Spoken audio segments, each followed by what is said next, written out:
Honorable Chief Minister Thiru M.K. Stalin sir, Vanakkam. We all happen to read your statement that is put out on the social media handle, and also your son's statement that is put out on the social media handle. It is good that both of you are toning down and both of you know that you are fighting a losing battle over the last 3-4 days. And today, not only have you defended something, but also you have spoken some lies against our Honorable Prime Minister Narendra Modi ji. I believe it is my bounden duty as a BJP Karyakarta to respond to that. I am sure with the way our Honorable Prime Minister is working with integrity and with his hard work, even as we speak now, he is in Indonesia promoting our national interest. And immediately September 9 and 10, the G20 meeting that is going to happen where India will be at the center stage of global map. So please don't bother our Prime Minister to respond to your unfounded, false and diabolical allegations. Sir, at the outset, you mentioned Sanatana Dharma, which essentially itself practices discrimination. That is why your movement is founded. Sir, I would like to take back you to two eminent leaders who were born out of your movements. One is the great leader from the scheduled caste community, Mr. MC Raja. Do you know, sir, why did he quit Justice Party in 1923? A great Dalit leader, MC Raja, he quit Justice Party in 1923 because he said, the very founding principle of Justice Party is not in tune with what they practice. Justice Party, when they came into existence, they said they want to abolish the Brahminical domination in Tamil Nadu. That was their allegation from the Justice Party. MC Raja said, the so-called Brahminical domination is replaced by the upper caste Hindu domination. There is no space for an SC leader inside the Justice Party. That is why painfully he quit in 1923. I am sure, sir, you will not have missed out Madam Satyavani Muthu.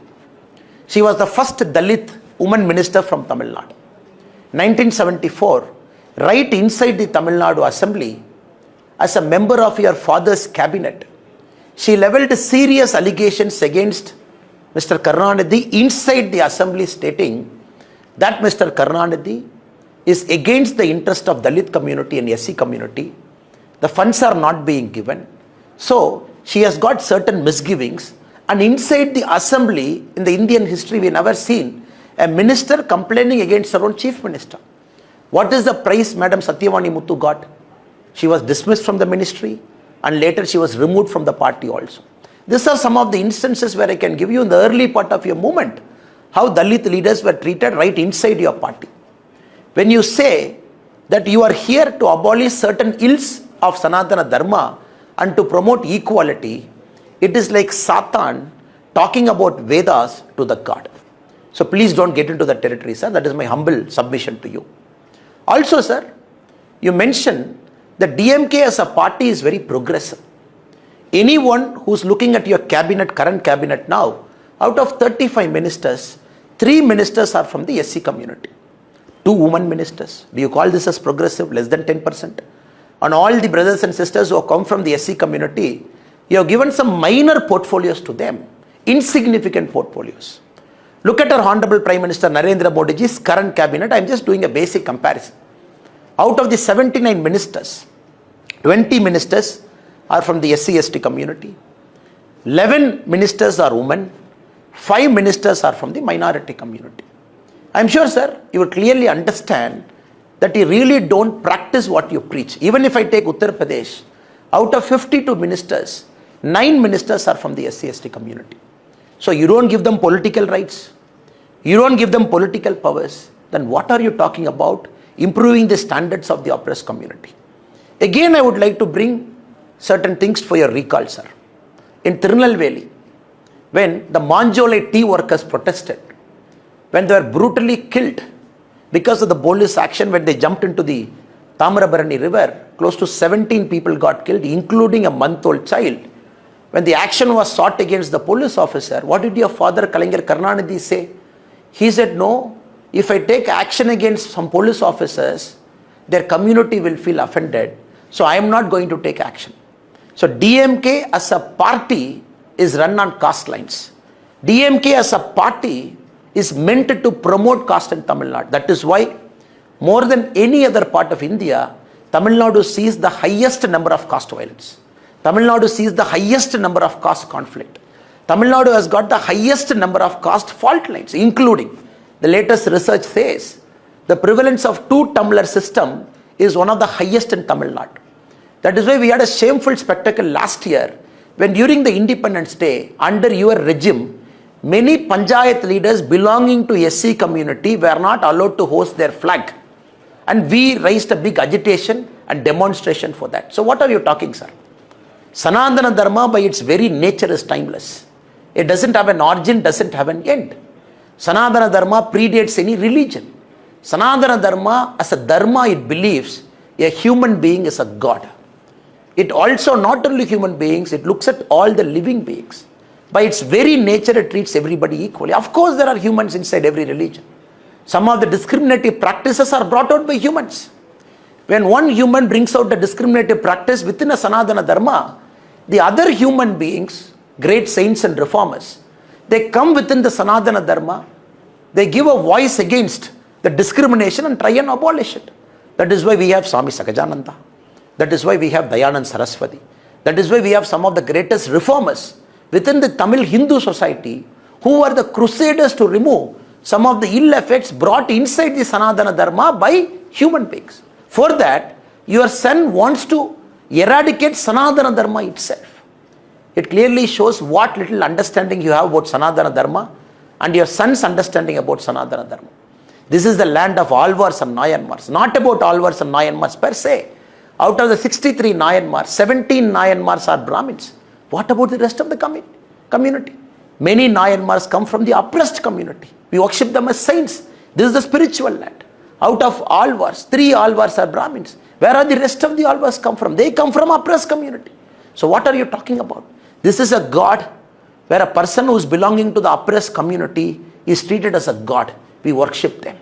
And any small issues that is happening within the Sanatana Dharma, that is purely the creation of some human beings, other great saints and reformers, they come and abolish it within the Sanatana Dharma itself. Please don't practice what you preach. Your son, he calls himself a practicing Christian in December 2022. Now he says he doesn't have any faith over it. In the Sanatana Abolition Conference, your HRNC minister sits in the dais where your ideologue, Dravida Kalagam's current president, K. Veeramani, says Sanatana Dharma means Hinduism. Your ideologue says, can you give a condemnation statement against Mr. K. Veeramani stating Sanatana Dharma is not Hinduism, which is what you are telling. In the stage when he is saying Sanatana Dharma is Hinduism, and your son in the same stage wants to abolish Sanatana Dharma, which is Hinduism. What was your HRNC minister sitting in the stage who has violated every single oath he has taken to become a minister? Now, Mr. Chief Minister, please understand, your lies will not keep working. You live in the age-old premise that 1,000 lie which is getting repeated 10,000 times will become 1,000 truth. Here it is not going to happen. The people of Tamil Nadu has seen you, has seen the historic corruption that you have brought into the administration, has seen your family dominating the Tamil Nadu administration, your son and son-in-law swindling money. We have leveled very serious allegations against you, including the release of PTR tapes, where you said on record, your previous finance minister, talking about your son and son-in-law amazing close to 30,000 crore. The Madras High Court a few days back has said that the mere continuation of Sendil Balaji as a minister is violating all democratic ethos and norms that is required for a good governance. Still you have kept him as a minister and the taxpayers are giving him salary. What are you talking about probity in governance? Nobody is afraid of India alliance, sir. All of us wanted India alliance because once India alliance comes, people of India will see the dynast, the corrupt, the cabals, the elitist, the family-run parties all sitting in one high table. It is like Judas trying to go after the Christ after the Great Supper. If I can quote you from one thing, from a religion which your son said belongs to. Sanatana Dharma by its very nature, it accommodates everybody. In Sanatana Dharma, Christian faith, Muslim faith, Sikh faith, any other faith is as important as a Hindu faith. That is how the government of India, That is how the Honorable Prime Minister, that is how Narendra Modi ji has been doing the administration for the last 9 years plus. Please don't level any allegations that you don't know about. So the coming election, we have challenged you. Let us fight on Sanatana Dharma. Let DMK say it is going to abolish Sanatana Dharma. We will say we will protect and preserve Sanatana Dharma. We will see where people of Tamil Nadu are going to vote. Because we know the DMK drama for the last many years. After you come to power, the first year is opposing Sanatana Dharma. Second year, you say abolishing the Sanatana Dharma. Third year, you want to brutally root out Sanatana Dharma. Fourth year, you say you are a Hindu. You say 90% of DMK party men are Hindu. Fifth year, you take a veil to say you are also a Hindu. So this drama, Tamil Nadu has seen for the last many, many decades. When elections comes, you suddenly become an Amar and an Akbar and an Antony, which Mr. Rahul Gandhi ji, for the last 17 failed attempts, is trying to do the same thing, becoming Amar in one state, becoming Akbar in one state, becoming Antony in one state. The people of India and the people of Tamil Nadu and the whole of Bharat have read into your elitist, cabal, family-oriented, corrupt practices. Come 2024, DMK as a party is going to get wiped out. I didn't say it, your son said it. Because D stands for dengue, M stands for malaria, and K stands for Kosu. Good luck, sir. அரசுமலர் செய்தியை உடனுக்குடன் தெரிந்து கொள்ள அரசுமலர் செய்தியை பாருங்கள். எங்கள் அரசுமலர் செய்தி உங்களுக்கு பிடித்திருந்தால் லைக் பண்ணுங்க, கமெண்ட் பண்ணுங்க, ஷேர் பண்ணுங்க, சப்ஸ்கிரைப் பண்ணுங்க, பெல் பட்டனை மறக்காமல் பிரஸ் பண்ணுங்க. எங்கள் செய்தி உங்களிடம் வந்து சேரும். நன்றி, வணக்கம். அரசுமலர் நாளிதழ் மாதம் 2 முறை தமிழகம் முழுவதும்.